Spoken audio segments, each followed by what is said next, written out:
Hello everyone, and welcome to the review of the highly awaited Feiyue FY06, or as it's called here on the box, it's the Eagle Desert 6.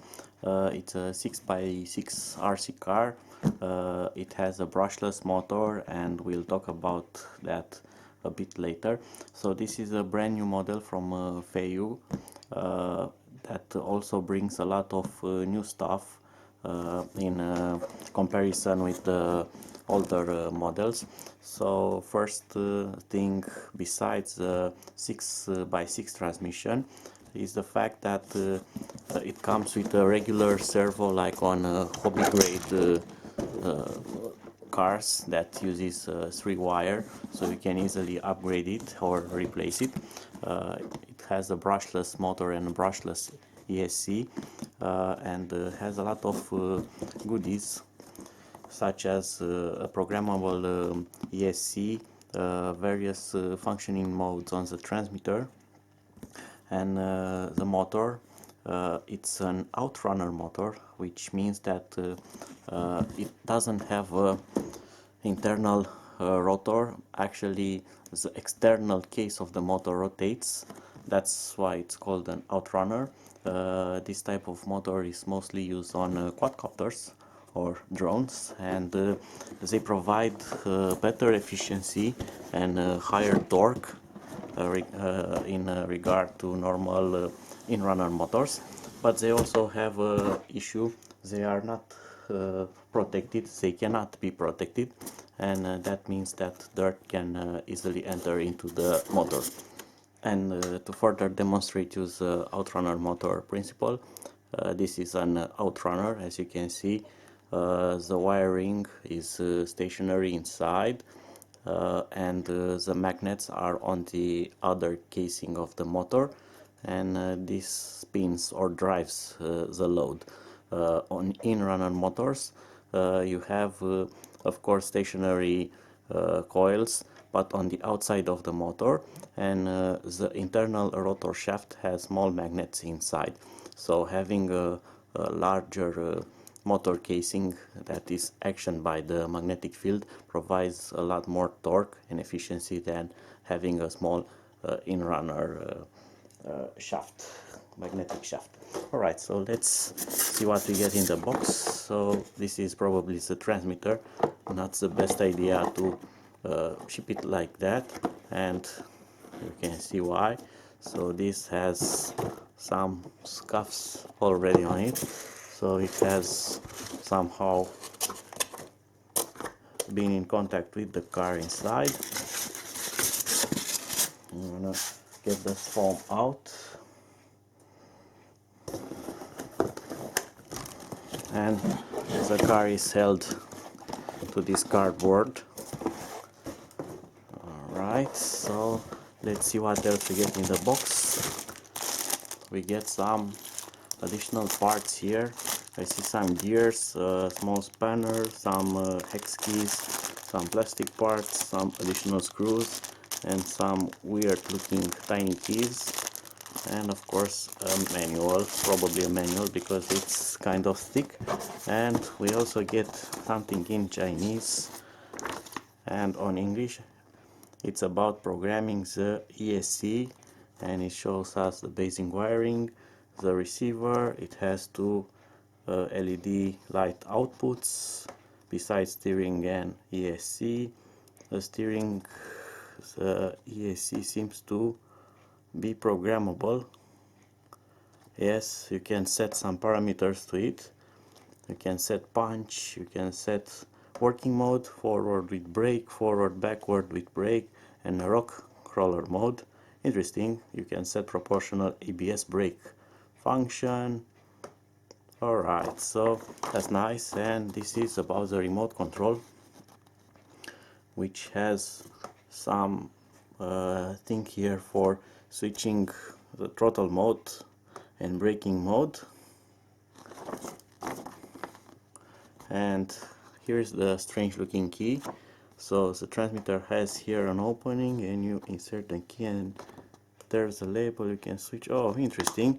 You can switch it to high speed mode or children mode, so you can limit its power from the transmitter, so you can lock it, which is also very nice. So let's move on to the most important thing, the car. From the start you can see that this thing is rather large, and I'm going to compare it with some similar model. So this should be 1 to 12 scale, and this is a 1 to 10 scale. So you can see there is a bit of difference, but not that large.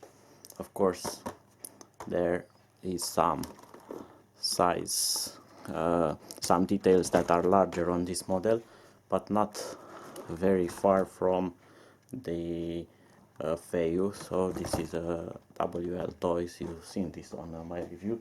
So they are similar in size, although this should be a bit smaller, and it is, but not by a large scale.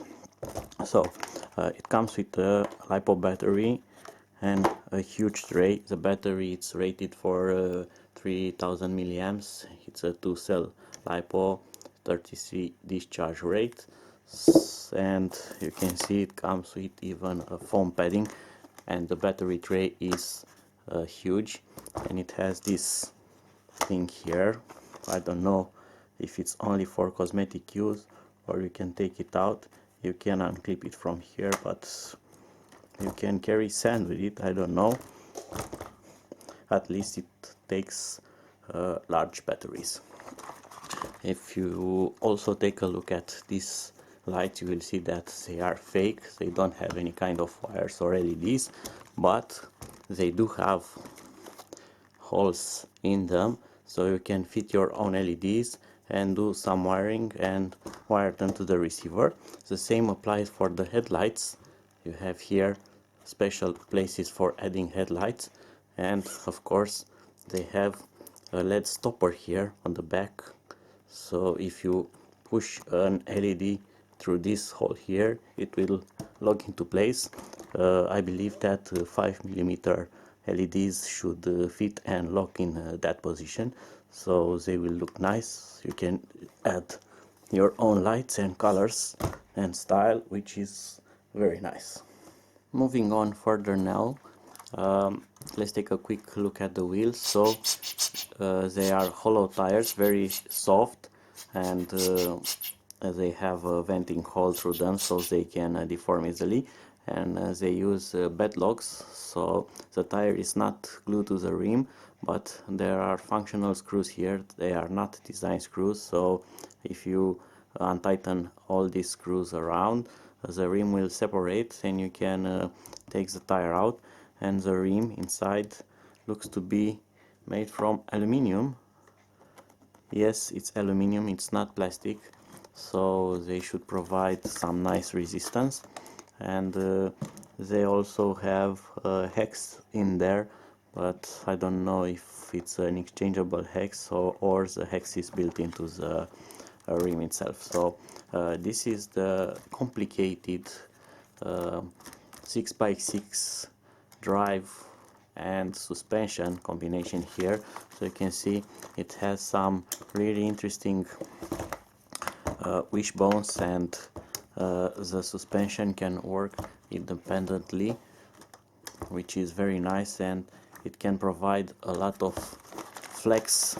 You can see it can go to really good extremes, one over the other, and it can also flex the suspension both together or independent like that, so it can navigate over bumps very easily, which is very well thought about. You can see it has a lot of links here, so it has kind of regular wishbones for this here, but it gets highly complicated underneath with other links and links connected to the links. So hopefully this will do a good job on rough terrain. And of course it got springs here for the body suspension thing, while the other works by mostly by the linkages, so the car stays at the same level while the wheels work there on the rough road. Here you get the power on off switch, which I can say that is not very well placed because it does look ugly here, and it's not very well protected. If you roll over, it can easily be hit by a branch or something like that. So it should have been better if they had installed it in somewhere like in the middle here, and it looks like it has a space there for a button, so I will probably relocate it. And here is it, naked, as we can say. This is the tiny Outrunner motor, and you can see it's really small. This is the motor, and you can see the outer casing is spinning. It also has built-in cooling fins here, so when it rotates, it's going to cool itself. And the front suspension is similar like on the other Feiyue models, with straight suspension springs here, and this articulation here. It doesn't have straight springs. It also has a few metal parts here. The red one here, it's metal. It has another one there inside. It has collapsible drive shaft in front that vary in length when the car goes over bumps. I must say that it's not very pleasant to take it apart. It uses a lot of screws. It doesn't have any means for easily taking the body off. It even has hidden screws, so you need to take this side panel like this, and it has a screw underneath here. On the other side here, you need to access it with care because there's a connection that goes from the power button. Let me show you on this side. So that wire, it's very short like this, and it has a connector which also goes further into the receiver and goes to the ESC, and you can make it longer like this now, so I have more room to work on, so that's fine. The ESC doesn't have any kind of cooling fan, only a heat sink. It has a capacitor that sticks outside, and here is the tiny receiver with 4 channels, and it does have 2 additional unused channels like the manual says, which is nice because you can wire some stuff up. I don't know if you can control additional channels from the transmitter. We'll look at that immediately. And here is the servo. So as you can see, tiny motor, tiny brushless motor, and not very easy to open it up. So in case you need to replace the servo or adjust the clutch, you will have some thing to work on first. As you can see, I have screws here, screws here, screws here, and here, and here, and also here. And of course there are different types and sizes, and you must remember where they came out from. So this is just the minimum set of screws to have it in this condition. So it takes a lot of work if you need to repair it or upgrade it. So now that the car is back together in one single piece, let's take a look at the transmitter, and here is also the charger, and let's also look quickly at the manual to see if we get some more information and what are those extra parts there.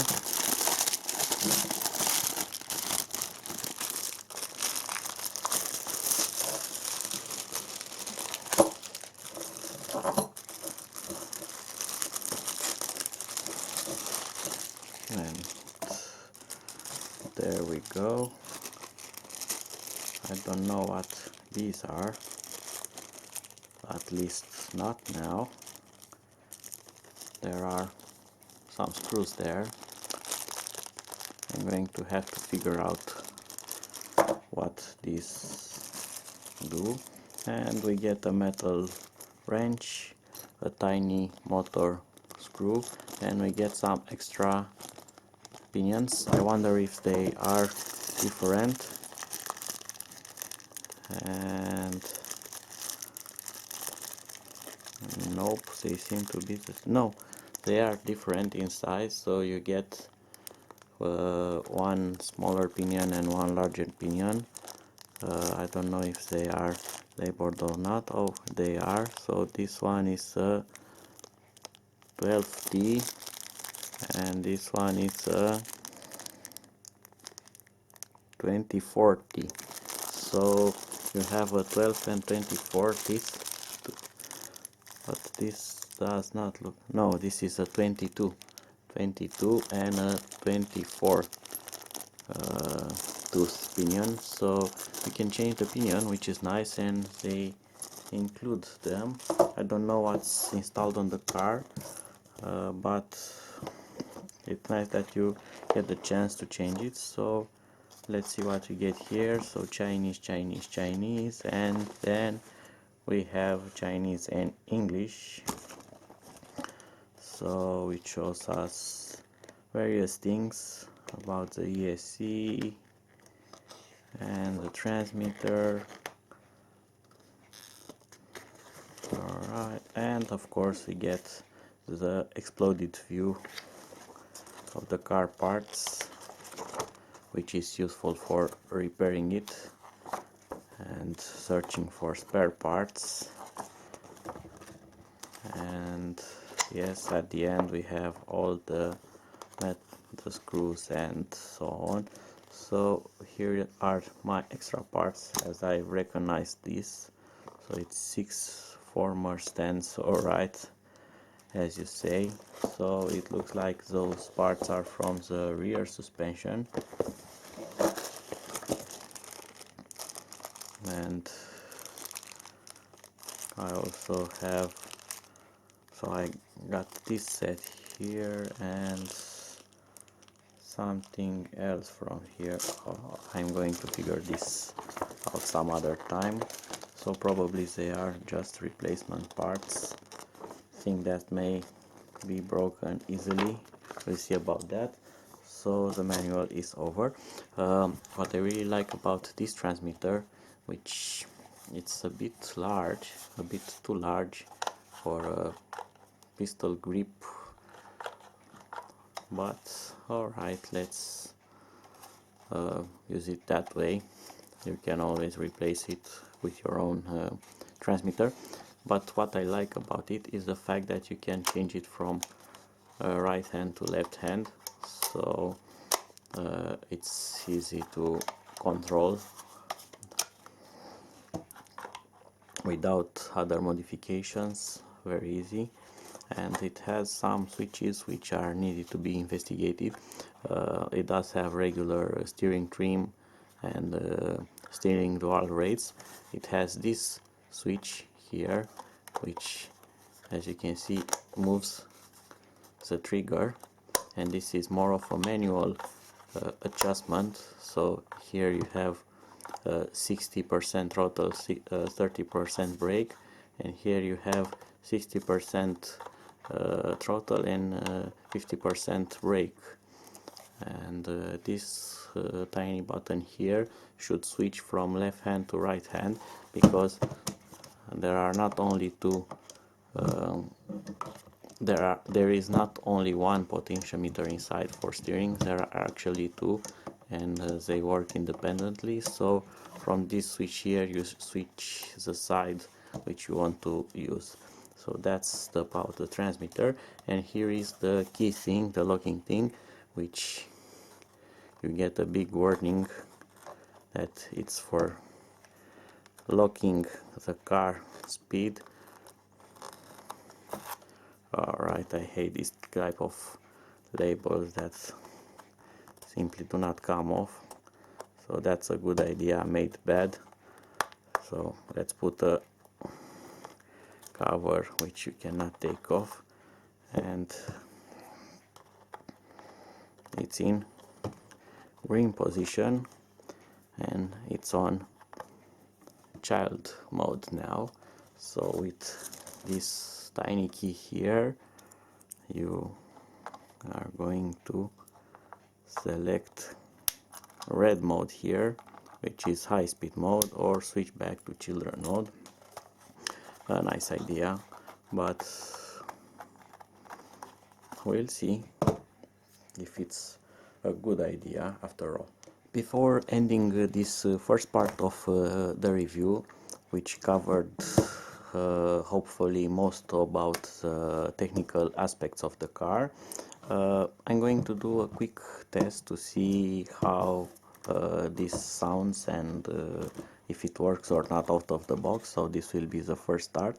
So let's connect the battery. I'm going to turn on the transmitter and the button here, and probably it should work. Yes, and let's see how that Outrunner motor sounds.